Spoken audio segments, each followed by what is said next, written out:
जादुई घोड़ा गाड़ी। भोला एक गरीब किसान था। उसकी पत्नी का नाम लक्ष्मी था। दोनों को इस बात का बहुत दुख था कि उनकी कोई संतान नहीं थी। एक बार उनके घर एक साधु आए। भोला और लक्ष्मी ने उनकी खूब आवभगत की और उन्हें बहुत अच्छी तरह से भोजन करवाकर उन्होंने जाते समय लक्ष्मी को 2 आम दिए और कहा, इन फलों को खा लेना, तुम्हें अवश्य संतान प्राप्ति होगी। लक्ष्मी ने वो आम रसोई के आले पर रख दिया और सोचा सुबह नहाकर पूजा पाठ करके खा लेगी। दूसरे दिन जब वो उसे खाने गई तो देखा एक आम थोड़ा खराब हो गया था। फिर भी उसने धो पोंछ कर दोनों आम खा लिए। साधु की आशीर्वाद से उसकी कोख से 2 बच्चों का जन्म हुआ। एक बच्चा तो बिल्कुल स्वस्थ था, पर दूसरे बच्चे का एक हाथ ही नहीं था। दोनों पति पत्नी एक बच्चे के लिए तो बहुत खुश थे, लेकिन दूसरे बच्चे को देखकर उनकी खुशी दुख में बदल गई। एक का नाम चंदर और दूसरे का नाम सूरज रखा गया। धीरे धीरे बच्चे बड़े हो गए।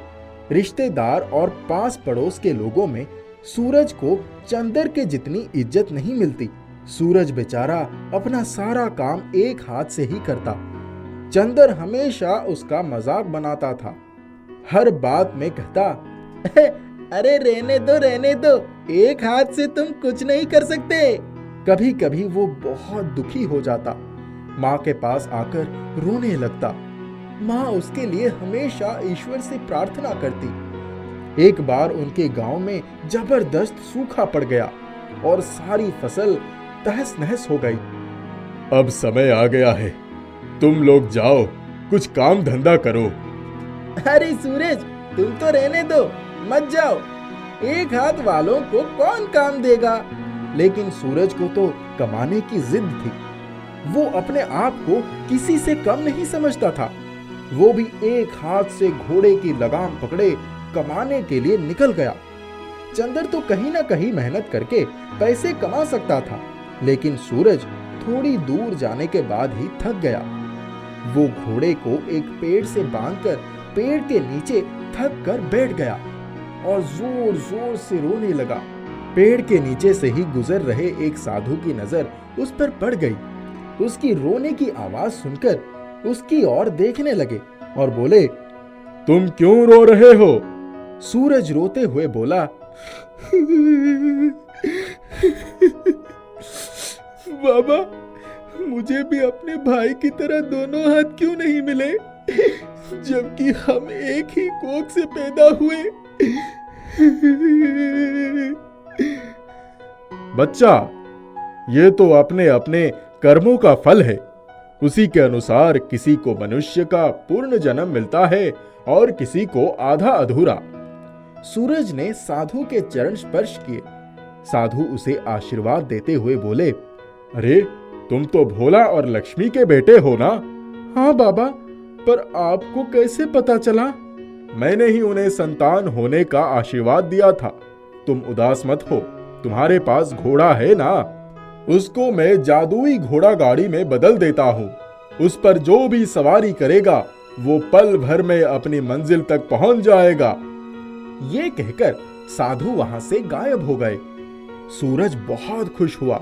वो अपना घोड़ा गाड़ी लेकर बस स्टेशन पहुंच गया। वहां एक सवारी आई। उसने पूछा, भाई, रहमतगंज चलना है, कितने पैसे लोगे?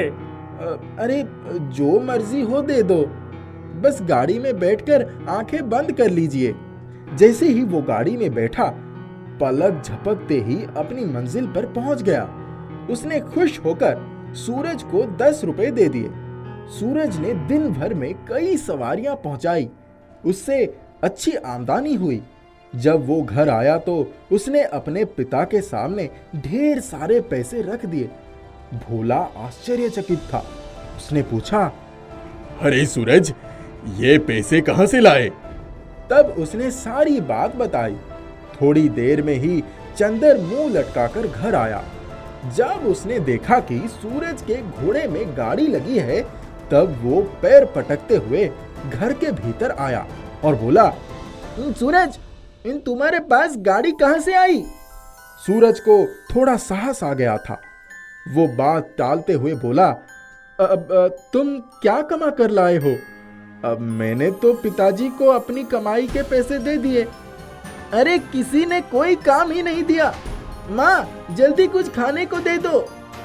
दूसरे दिन चंदर देर तक सोता रहा, पर सूरज सुबह सुबह ही घर से निकल पड़ा। पिछले दिन जो लोग उसकी घोड़ा गाड़ी पर बैठे थे वो उसी का इंतजार कर रहे थे। उसको भी बड़ा अच्छा लग रहा था। दिन बीत गया, उसको फुर्सत ही नहीं मिल रही थी। लोग आते, उसकी घोड़ा गाड़ी पर बैठते और झट से पहुंच जाते। शाम तक वो थक गया। आखिर में एक सवारी को पहुंचाने के बाद वो घर आ गया। उसके पास दिन भर में बहुत पैसे आ गए थे। चंदर उस दिन कहीं नहीं गया था। सारे दिन मुंह ढककर सोता रहा। जैसे ही उसने सूरज की आवाज सुनी वो उठकर आया और देखा कि वो बहुत सारे पैसे ले आया है। यह देखते ही वो जल भुन गया। अब सूरज सुबह सुबह निकल जाता और शाम तक ढेर सारा पैसा कमा कर ले आता। उनके घर में जादुई घोड़ा गाड़ी की वजह से बहुत पैसा हो गया। चंदर से ये सब देखा नहीं जाता। वो भी रोज काम की खोज में जाता, पर उसे कोई काम ना मिलने की वजह से वो बहुत ही ईर्ष्यालु हो गया। एक दिन जब सब लोग सो गए, चंदर आधी रात को सूरज की घोड़ा गाड़ी के पास आ गया। उसने सोचा, देखूं तो इस घोड़ा गाड़ी में ऐसी क्या विशेषता है? आखिर सूरज इतना पैसा कहां से ला रहा है? लेकिन वो जैसे ही घोड़े पर बैठा, घोड़ा जोर जोर से हिलहिलाने लगा और उसको एक ही झटके में नीचे गिरा दिया। अरे मुझे बचाओ, सूरज जल्दी आओ, बचाओ। सूरज के कानों में जैसे ही चंदर की आवाज पड़ी, वो भागता हुआ बाहर आ गया। उसने अपने घोड़े को आवाज लगाई तो वो चुपचाप सिर झुकाकर उसके सामने आकर खड़ा हो गया। फिर सूरज ने चंदर को उठाया और पूछा, भाई इतनी रात को तुम यहाँ क्या कर रहे थे और घोड़े से कैसे गिरे? चंदर ने सूरज का हाथ पकड़कर उससे माफी मांगी और बताया कि मेरे मन में बहुत ईर्ष्या भर गई थी। तुम मुझे माफ कर दो। इस बारे में किसी से कुछ मत कहना। मैंने हमेशा तुम्हारा मजाक उड़ाया, लेकिन तुम बहुत अच्छे दिल के हो, इसीलिए तुम अपना काम अच्छी तरह से कर पा रहे हो। उसकी आंखों में आंसू आ गए। अरे भाई, जो पैसे आ रहे हैं उस पर तुम्हारा भी तो हक है। तुम कल से मेरी घोड़ा गाड़ी पर आराम से जहां भी जाना है जाओ। काम की चिंता मत करो, काम आज नहीं तो कल मिल ही जाएगा। चंदर ने उसको गले लगा लिया। जादुई ऑटो रिक्शा। एक गांव में रमेश अपने परिवार के साथ रहता था। रमेश के परिवार वाले बहुत ही गरीब थे। रमेश के पिताजी रिक्शा चलाकर परिवार को पालते थे, लेकिन गांव में तांगा, ऑटो और टेम्पो भी चलते थे। इस कारण रमेश के पिताजी की आमदनी इतनी नहीं हो पाती थी कि वे अपने परिवार का पालन पोषण बहुत अच्छे से कर सके। पैसे की कमी के कारण रमेश अच्छे स्कूल में भी नहीं पढ़ पा रहा था। रमेश अच्छे स्कूल में पढ़ना चाहता है। हाँ, मैं जानता हूँ, पर मैं क्या कर सकता हूँ?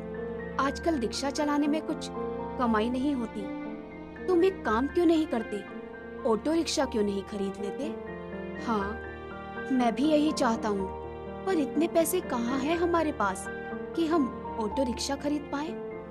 हम धीरे धीरे पैसा जमा कर ऑटो रिक्शा ले लेंगे। इस दिन से दोनों पैसे जमा करना शुरू करते हैं। 1 साल बाद रमेश के पिता ऑटो रिक्शा खरीदने के लिए बाजार जाते हैं और एक बहुत सुंदर ऑटो रिक्शा खरीद कर लाते हैं। ऑटो रिक्शा खरीदने के बाद रमेश के घर की दशा सुधरने लगती है और आमदनी भी बढ़ने लगती है। रमेश भी अब एक अच्छे स्कूल में पढ़ने लगता है। सब कुछ अच्छा होने लगा था और वो तीनों ही खुशी से रहने लगते हैं। एक दिन रमेश के पिता ऑटो लेकर नहीं गए थे और घर पर ही थे। जब वो शाम को बाहर जाते हैं तो ऑटो रिक्शा बाहर नहीं दिखता तो वो परेशान हो जाते हैं, लेकिन कुछ ही देर में उनका ऑटो आता दिखाई पड़ता है तो वो बहुत आश्चर्य में पड़ जाते हैं कि बिना ड्राइवर के ऑटो कहाँ और कैसे गया था।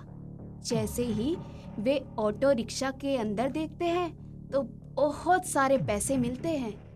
रमेश के पापा समझ ही नहीं पाते कि आखिर ये कैसे हो सकता है कि ऑटो रिक्शा खुद कमाई करके ले आया। कुछ तो गड़बड़ जरूर है। दूसरे दिन फिर रमेश के पापा रिक्शा लेकर नहीं जाते और इंतजार करते हैं कि शाम को क्या एक बार फिर वैसा ही होता है या नहीं। शाम को फिर वही होता है। रिक्शा अपने आप मार्केट चला जाता है और जब शाम को वापस आता है तो रिक्शे में बहुत सारे पैसे होते हैं। रमेश के पापा समझ जाते हैं कि ये कोई साधारण ऑटो रिक्शा नहीं है। वो रमेश की माँ को उसके बारे में बताते हैं। रमेश की माँ बहुत लालची स्वभाव की होती है। वो कहती है, तुम अब रिक्शा ले जाना बंद ही कर दो, रिक्शा खुद ही सारा काम कर लेगा। पहले तो रमेश के पापा को ये बात अच्छी नहीं लगती, लेकिन बाद में वो मान जाते हैं। ऐसा बहुत दिनों तक चलता रहता है और रमेश के पापा को आलस करने की आदत पड़ जाती है। अब तो वो एक दिन भी रिक्शा लेकर नहीं जाते थे। पापा, आजकल आप रिक्शा लेकर क्यों नहीं जाते? अब हमें काम करने की कोई जरूरत नहीं है, हमारे पास जादुई रिक्शा जो है। रमेश को जादुई रिक्शा के बारे में सारी बातें पापा बताते हैं। पापा, आपको इतना लालच और इतना आलस नहीं करना चाहिए। भले ही हमारे पास जादुई रिक्शा आ गई हो, लेकिन हमें इसका इस तरह इस्तेमाल नहीं करना चाहिए। लेकिन रमेश के माता पिता उसकी एक नहीं सुनते। कुछ महीने तक ऐसा ही चलता रहता है, लेकिन एक शाम ऑटो रिक्शा वापस ही नहीं आता। रमेश के पापा ऑटो रिक्शा को हर जगह ढूंढते हैं, लेकिन ऑटो रिक्शा कहीं भी नहीं मिलता। वे थक हार कर घर आ जाते हैं। दुखी मन से वो सो जाते हैं, लेकिन उन्हें सपने में एक परी दिखती है जो कह रही है कि मैंने तुमको बहुत मेहनती इंसान समझ के एक जादू वाला ऑटो रिक्शा दिया था, लेकिन तुम तो बहुत कामचोर और लालची इंसान निकले। ये रिक्शा तुम्हारे लिए नहीं है, इसीलिए मैं इस ऑटो रिक्शे को वापस ले रही हूँ। इतने में अचानक रमेश के पापा की नींद खुल जाती है। वो ये सब बात अपनी पत्नी को बताते हैं। वो दोनों मिलकर आंखें बंद करके उस परी से बहुत माफी मांगते हैं और बहुत पछताते हैं, लेकिन लालच का नतीजा हमेशा बुरा ही होता है।